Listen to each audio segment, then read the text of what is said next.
Hello everyone, তো আমি আজকে বানিয়েছিলাম ক্যারামেল পুডিং, যেটা কি আমার একদম ফ্লপ হয়ে গেছিলো। মানে আমার অনেকগুলো মিস্টেক হয়েছিল, তাই ভাবলাম তোমাদের সাথেও শেয়ার করি যাতে তোমাদের এই মিস্টেকগুলো না হয়।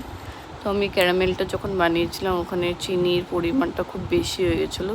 তো তোমরা দেখতেই পাচ্ছ এটা স্টিক হয়ে গেছে। তো এটাকে আবার মেল্ট করার জন্য গ্যাসে বসিয়ে একটু জল দিয়ে এটাকে মেল্ট করে নিলাম। এটা মেল্ট হওয়ার পর যেটাতে আমি পুডিংটা সেট করব ওই বাসনে দিয়ে দিলাম। এই দেখো, এটাকে জল দিয়ে আবার মেল্ট করলাম।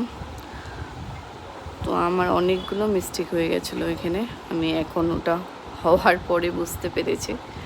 তো তাই ভাবলাম তোমাদের যাতে, যারা নতুন ভাবছো কোনো দিন বানাবে, তো তোমাদের যাতে এই মিস্টেকগুলো না হয় তার জন্য আমি ভাবলাম তোমাদের সাথে ভিডিওটা শেয়ার করি।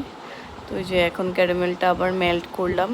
এরপর মেল্ট হওয়ার পর এটাকে এই পাত্রে ঢেলে নিব। তো আমি ব্যাটারটা বানিয়ে রেখেছিলাম দুধ ও ডিমের। তো এখানে ভ্যানিলা এসেন্স দিলে টেস্টটা খুব ভালো আসে, কিন্তু আমার কাছে ছিল না, তাই আমি দুধ আর ডিম ফেটিয়ে ব্যাটারটা বানিয়ে রেখেছিলাম। তো এখন ক্যারামেলটা বাটির চারপাশে ঘুরিয়ে ছড়িয়ে নিলাম। এরপর এখানে ব্যাটারটা দিয়ে দিব।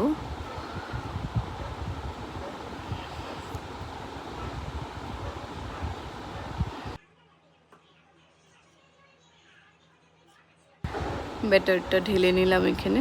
এরপর আমি আরেকটা বাসনে জল দিয়ে গ্যাসটা অন করে ব্যাটারটাকে ওখানে বসিয়ে ঢেকে রেখে দেবো 40 মিনিটসের জন্য লো ফ্লেমে।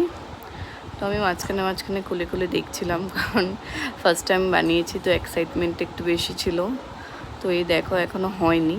তো এই যে হয়ে গেছে এখন। এরপর আমি এখানেও একটা মিস্টেক করলাম, যেটা কি চাকু দিয়ে আগে চারপাশে ওটা কেটে নিতে হয় যাতে সুন্দরভাবে বেরিয়ে আসে। তো আমি সেটাও ভুলে গেছিলাম। তো তার জন্য আমার পুডিংটা ভেঙে গেছিলো। কিন্তু অনেস্টলি বলতে গেলে আমার টেস্টটা সেরকম ভালো লাগেনি, তোমাদের হয়তো ভালো লাগতেও পারে।